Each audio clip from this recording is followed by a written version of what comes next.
The sun cast long shadows over the bustling street, the heat shimmering on car hoods. Vaishnav stood next to a red Swift, his phone gripped tightly in his hand. His heart raced as he dialed a number he had memorized by heart over the past few weeks. The phone rang once, twice, before a soft voice answered, "Hello." "Hi, Pankaja. I'm here," he said, his voice slightly shaking. "Standing by a red Swift." "Where are you?" "Same place, I think." "Look around," she replied, a hint of amusement in her tone. He turned and spotted her, a slender figure in a simple outfit, her hair tied back in a loose ponytail. She stood with one hand clutching her bag strap, the other shielding her eyes from the sun. Their eyes met, and she offered a tentative smile. "Hi," she said, walking toward him. "Hi," he replied, feeling his nerves kick in again. For a moment, the world around them seemed to fade, the noise of the street, the chatter of passers-by, all replaced by the hum of awkward anticipation. "Is this your car?" she asked, breaking the silence, nodding toward the Swift. He laughed nervously. "No, just borrowing its shade." "Should we find somewhere to sit?" "I'd rather walk, if that's okay." "Cafes are too noisy," she said, her voice calm and clear. "Sure," he replied, relieved to have something to do with his restless energy. The two began to stroll along the street, their steps hesitant. The initial small talk was sparse, punctuated by silences. Vaishnav struggled to find the right words. It wasn't supposed to be this hard, at least not in his imagination. "You're a lot quieter in person," Pankaja observed, her tone light but curious. "Yeah," he admitted. "I'm better at chatting online.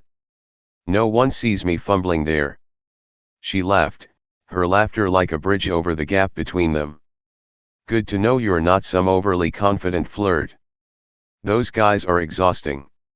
He smiled, the tension easing slightly. "Not a chance of that. I'm more of the awkward, overthinking type." "Noted," she said, her smile lingering. As they walked, Vaishnav's curiosity got the better of him. He glanced at her, hesitating before speaking. "Can I ask you something?"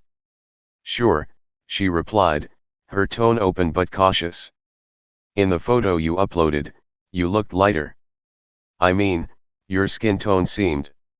He stopped mid-sentence, realizing how wrong it sounded, but the damage was done. Pankaja stopped in her tracks, her smile disappearing. "What are you trying to say?" I didn't mean anything bad," he stammered. "It's just that you look different. I wasn't expecting it, that's all." Her expression hardened. "You weren't expecting what, Vaishnav?" "That I'd be darker than the filtered photos everyone feels pressured to post? Or that I wouldn't fit into your idea of beauty?" Her words hung in the air, sharp and cutting. Vaishnav opened his mouth to reply but found himself unable to form the right words. "You know," she continued, her voice quieter but firm, "I've heard this my entire life. You'd look so much better if you were lighter, use this fairness cream, or, stay out of the sun. It's like my worth is tied to my skin color." "I didn't mean it like that," he said softly, his voice laced with regret. "But it's what you said," she replied. "And it's what everyone thinks but doesn't say out loud. Dark skin has always been treated like a flaw, something that needs fixing. Do you have any idea what that does to someone?" Vaishnav looked down, unable to meet her gaze. They resumed walking, though the lightness from before was gone.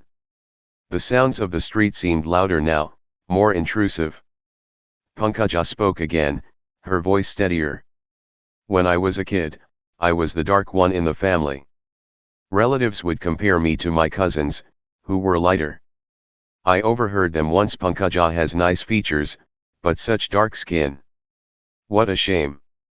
She paused, the memory clearly weighing on her. "I grew up thinking I wasn't good enough. Even in school, boys would tease me, calling me dusky queen or worse. And when it came to college, forget it. The media didn't help either. Ads, movies, even magazines, they all told me I wasn't the right kind of beautiful. Vaishnav listened silently, each word sinking in. He had never thought about how deeply such biases could cut. South India was the only place I felt free, she said after a moment. I went there during my final year of college. People didn't comment on my skin tone. For the first time, I felt like I wasn't being judged. Vaishnav stopped walking and turned to face her. Pankaja. I'm sorry. I didn't realize how hurtful my words could be. She looked at him, her expression softening slightly. I know you didn't mean it, but this isn't just about you. It's about how the world sees me, sees us. Every comment, every ad, every judgment, it adds up. He hesitated, then asked gently, but what about how you see yourself? Do you accept yourself? Her eyes widened slightly. What do you mean? You've been talking about how others see you, he said. But have you made peace with how you see yourself? She was silent for a long moment before answering, I don't know. Maybe I haven't. It's hard when the world keeps telling you you're not enough. Vaishnav decided to share his own story. I've had my struggles too, he began. I was overweight growing up. Kids used to call me names, adults would suggest diets, and strangers would stare. Even now, I'm still self-conscious. Shopping for clothes? It's a nightmare. She listened, her expression softening. But one day, he continued, I decided I couldn't live like that anymore. Not the weight, I mean caring so much about what others thought. I started focusing on what made me happy. It took time, but eventually, I learned to accept myself. And when I did, people's opinions lost their power. That sounds liberating, she admitted. It is, he said. And you deserve to feel that too. The conversation shifted again, becoming lighter as they shared stories of their favorite foods, embarrassing moments, and childhood dreams. Vaishnav found himself laughing more freely, and Pankaja's smile grew warmer with each passing minute. After a while, she stopped and turned to him.